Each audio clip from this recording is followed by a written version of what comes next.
Welcome to yellow TV. BRS పార్టీకి దెబ్బల మీద దెబ్బలు తలుగుతూనే ఉన్నాయి. తాజాగా కేసీఆర్ కు మరో షాక్ తగిలింది. కొద్ది రోజుల్లో మహారాష్ట్రలో శాసనసభ ఎన్నికలు జరగనున్న నేపథ్యంలో మహారాష్ట్ర రాజకీయాల్లో చోటు చేసుకుంటున్న కీలక పరిణామాలు కేసీఆర్ కు షాక్ ఇచ్చాయి. గతంలో టీఆర్ఎస్ పార్టీని బీఆర్ఎస్ పార్టీగా మార్చి జాతీయ రాజకీయాలు చేయడానికి రంగంలోకి దిగిన కేసీఆర్ తెలంగాణ రాష్ట్రం తర్వాత మహారాష్ట్రపైనే పెద్ద ఎత్తున ఫోకస్ చేసి మహారాష్ట్రలో పార్టీని ఏర్పాటు చేశారు. అనేక మార్లు మహారాష్ట్రలో బహిరంగ సభలను సైతం నిర్వహించి అక్కడి నేతలను ప్రజలను ఆకట్టుకునే ప్రయత్నం చేశారు. అయితే గత ఎన్నికల ఓటమి తర్వాత కేసీఆర్ జాతీయ రాజకీయాలపై నోరెత్తలేదు. ఇప్పటి వరకు జాతీయ రాజకీయాలపైన దృష్టి సారించలేదు. రాష్ట్రంలోని బీఆర్ఎస్ పార్టీ నేతల పరిస్థితి పార్టీ ఫిరాయింపుల్లో అగమ్య గోచరంగా తయారైంది. ఈ క్రమంలో తాజాగా మహారాష్ట్రలోని బీఆర్ఎస్ పార్టీలోని నాయకులు శరద్ పవార్ నేతృత్వంలోని ఎన్సీపీలో చేరి బీఆర్ఎస్ పార్టీని విలీనం చేయనున్నారు అన్న వార్తలు పెద్ద ఎత్తున హల్చల్ చేస్తున్నాయి.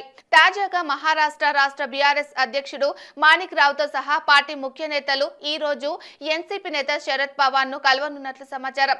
మహారాష్ట్ర బీఆర్ఎస్ నేతలు ఆయనతో కీలక భేటీ నిర్వహించిన తర్వాత అక్టోబర్ 6న పూణేలో ఎన్సీపీ ఆధ్వర్యంలో జరిగే కార్యక్రమంలో బీఆర్ఎస్ పార్టీ నేతలంతా ముక్కమ్మడిగా నేషనలిస్ట్ కాంగ్రెస్ పార్టీలో చేరబోతున్నారని, అక్కడి బీఆర్ఎస్ పార్టీ విలీనం చేయబోతున్నారని పెద్ద ఎత్తున ప్రచారం జరుగుతుంది. ఇక ఈ పరిణామం బీఆర్ఎస్ అధినేత కేసీఆర్ కు ఊహించని పరిణామం. తెలంగాణ రాష్ట్రంలో గత అసెంబ్లీ ఎన్నికలకు ముందు దేశ్ కి నేతగా చెప్పుకునే బీఆర్ఎస్ అధినేత కేసీఆర్ దేశ రాజకీయాల్లో చక్రం తిప్పాలని భావించారు. ప్రధానంగా బీజేపీని టార్గెట్ చేసి మోదీ సర్కార్ ని గద్దెదింపాలని శతవిధాల ప్రయత్నం చేశారు. అయితే తెలంగాణ రాష్ట్రంలోని బీఆర్ఎస్ పార్టీ ఓటమి పాలై గద్దె దిగిన పరిస్థితి వచ్చింది.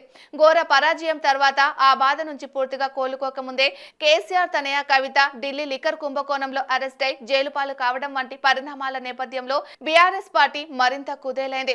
దీంతో కేసీఆర్ ప్రస్తుతం సైలెంట్ గా ఉన్నారు.